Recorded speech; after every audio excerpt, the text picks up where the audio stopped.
जिस वृक्ष के नीचे गौतम बुद्ध को ज्ञान उपलब्ध हुआ था। बोधि वृक्ष बिहार राज्य के गया जिले में बोधगया में स्थित है। महाबोधि मंदिर परिसर में स्थित एक पीपल का वृक्ष है। इसी वृक्ष के नीचे ईसा पूर्व 531 में भगवान बुद्ध को ज्ञान उपलब्ध हुआ था। बोधि का अर्थ होता है ज्ञान। बोधि वृक्ष का अर्थ है ज्ञान का वृक्ष। बोधि वृक्ष चौथी पीढ़ी का वृक्ष है। बोधि वृक्ष को कई बार अभी तक नष्ट करने का प्रयास किया जा चुका है। बोधि वृक्ष का इतिहास बहुत पुराना है।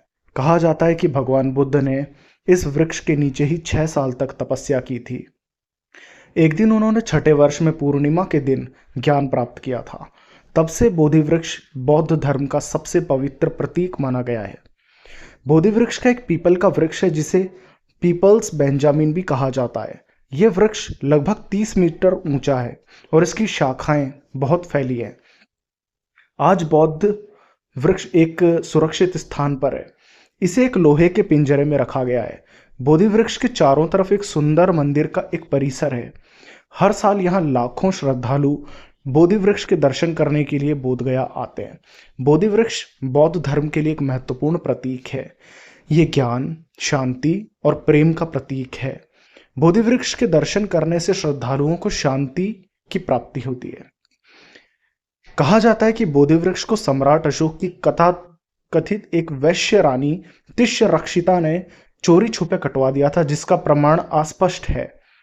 यह बोधि वृक्ष को कटवाने का सबसे पहला प्रयास था। रानी ने यह काम उस वक्त किया जब सम्राट अशोक दूसरे प्रदेशों की यात्रा पर गए हुए थे। मान्यताओं के अनुसार रानी का यह प्रयास विफल साबित हुआ और बोधि वृक्ष नष्ट नहीं हुआ। कुछ ही सालों के बाद बोधि वृक्ष की जड़ से एक नया वृक्ष उगकर आया। उसे दूसरी पीढ़ी का वृक्ष भी माना जाता है, जो लगभग 800 सालों तक रहा। गौरतलब है कि सम्राट अशोक ने अपने बेटे महेंद्र और बेटी संघमित्रा को सबसे पहले बोधि वृक्ष की टहनियों को देकर श्रीलंका में बौद्ध धर्म के प्रचार प्रसार करने भेजा था।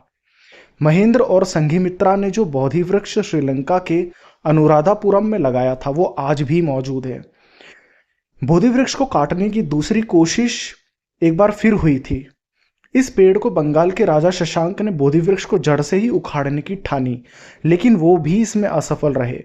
कहते हैं कि जब इसकी जड़ें नहीं निकली तो राजा शशांक ने बोधि वृक्ष को कटवा दिया और इसकी जड़ों में आग लगवा दी, लेकिन जड़ें पूरी तरह से नष्ट नहीं हो पाई। कुछ सालों बाद इसी जड़ से तीसरी पीढ़ी का बोधि वृक्ष निकला, जो तकरीबन 1250 साल तक मौजूद रहा। फिर एक बार तीसरी कोशिश हुई, जिसके अंदर बोधि वृक्ष साल 1876 प्राकृतिक आपदा के चलते नष्ट हो गया। उस समय लॉर्ड कॉनिंगम ने 1880 में श्रीलंका के अनुराधापुरम से बोधि वृक्ष की शाखा मंगवाकर इसे बोधगया में फिर से स्थापित किया। यह इस पीढ़ी का चौथा बोधि वृक्ष है जो आज तक मौजूद है।